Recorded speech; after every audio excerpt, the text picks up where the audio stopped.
We continue to inform you about new developments on the front line. The best way to be successful on the battlefield is to be well coordinated. Well-planned operations are more likely to succeed. One of the reasons for the failure of the Russian offensive in the Avdiivka region is the Russian haste. The Russians are carrying out a large number of offensive operations, but they are losing a lot of troops and equipment. The Ukrainian army's attack on the Avdiivka region, which is important for the Russians, destabilized the Russians. Ukraine disrupted Russia's plans with its offensive operations on logistics routes. The Russian army slowed down the pace of its attacks by supporting the Avdiivka region. After these attacks, it also failed in the attack it carried out in and around the chemical factory. 90% of the troops and armored vehicles that carried out the attack were destroyed. Other Russians fled the area towards the safe zone. Some soldiers surrendered. The unsuccessful operations of the Russian army must have disturbed the Russian commanders and the Russian leader Vladimir Putin, as the Russian army directed its attacks from the northern region to the southern region.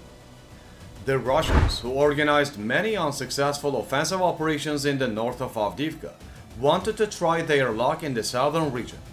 However, they lost many soldiers in this region as well. In the operation around Tsarskaya Okhota, the Ukrainian army destroyed the Russians in the region with its excellent defense strategy. Many Russian soldiers were killed in the operation, while the Ukrainian army suffered no losses. Because the machine gun systems were remotely controlled, they trapped the Russian army in that area for a long time and caused great losses to the Russians.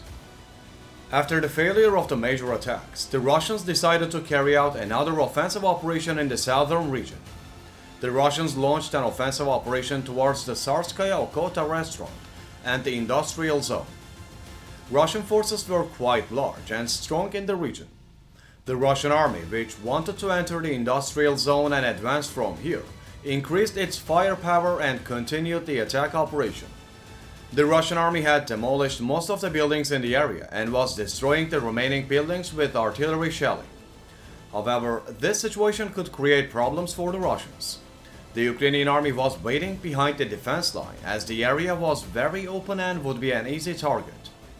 As the Russians continued to expand their area of action, they were increasing their artillery attacks towards the industrial zone in the region. The Ukrainian military reported that the Russians in the area were using platoon-sized assault units, often reinforced with tanks and armored fighting vehicles. The Russian army had also deployed tanks and artillery around the industrial zone. They had also raised the outer edge of the industrial zone.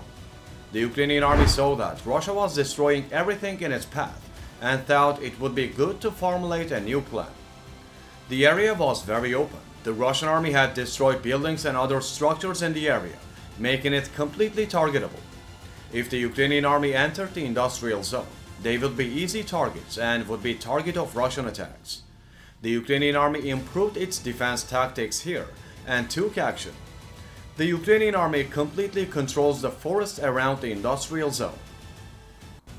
The Ukrainian army was very strong on the flanks, and the Ukrainian army, which completely controlled the forest zone, demanded that the Russians step up their offensive against the industrial zone and advance towards it.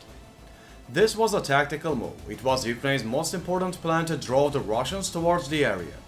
The Russians started to enter the empty land. The Ukrainian army had completely abandoned the area where the ruins of the industrial zone were located. After these developments, the Russians made a statement that they completely controlled the industrial zone. The Russian army had achieved what it wanted. It had entered the industrial zone.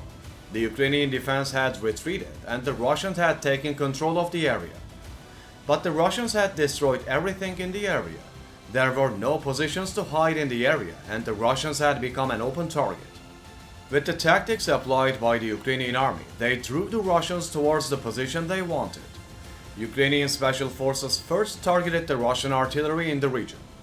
Russian artillery was dangerous for Ukrainian troops in the region, and the Ukrainians managed to reduce the firepower of the Russians by destroying these artillery systems. The Ukrainian army destroyed the Russian equipment with HIMARS missile systems, and the Russian firepower was further reduced. After the Ukrainian army destroyed the artillery of the Russian army, before the Russians could recover from the shock of the attack, the Ukrainian army carried out an attack operation with kamikaze drones on the Russian mechanized troops entering the region, and hit all of troops. After the Russian army entered the region, it increased the number of troops in the region by sending a large number of troops to the region in order to take complete control of the region. However, with the strong attack of Ukraine, most of the Russian soldiers were neutralized. The Ukrainian army repelled the attack of Russian forces by applying a very good strategy. The Ukrainian army trapped the Russians with its clever tactics. The Russians made a big mistake by attacking this area. The Russian army knew that the Ukrainian army controlled the flanks, and knowing this, they entered the industrial zone. The Ukrainian army continues to wait in defense positions at different points in the area. The Russian army still does not completely dominate the region. The Russians may fail again with a new offensive. Ukrainian troops in the Tavria direction are giving the Russians hell. Russian losses in the region continue to increase day by day. Alexander Tarnovsky, commander of the Tavria Operational Strategic Group, reported that over the past day, Ukrainian troops in the Tavria direction eliminated more than 500 invaders and destroyed 3 tanks. The invaders continue their ground offensive, losing more than 500 soldiers and 3 tanks a day. About 80% of them are in the Donetsk region. Aviation was actively used, says Tarnovsky.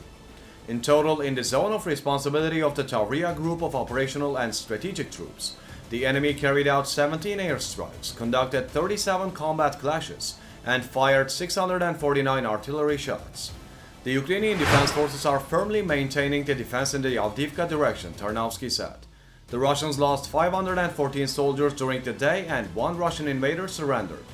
In addition, Ukrainian fighters destroyed 7 pieces of combat equipment, in particular 3 tanks, 2 armored combat vehicles, 1 drone, 1 military vehicle, 7 other enemy vehicles were damaged.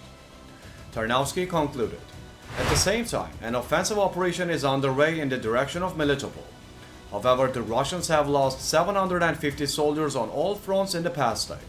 Russian leader Vladimir Putin ignores Russia's military losses, especially in the Avdiivka region, and continues to send more troops to the region.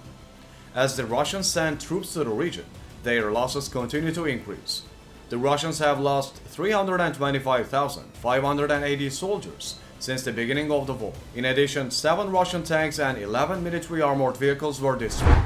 The Ukrainian army continued its operations in the Kherson region, which it sees as the key to Crimea, and its strong offensive operations in the direction of Melitopol. Ukraine's operations in the Kherson region are making the Kremlin nervous. Ukraine's continued advance in Kherson weakens the strength of the Russian offensive in other regions. This is a very positive outcome for Ukraine. Ukraine's operation in the Avdiivka region has defeated the Russians. The victory made the Kiev government very pleased. So, what do you think the Ukrainian army should do next? Will the Ukrainian army be able to open the way to Crimea by increasing the power and speed of offensive operations in the Kherson region? You can share your thoughts with us by commenting.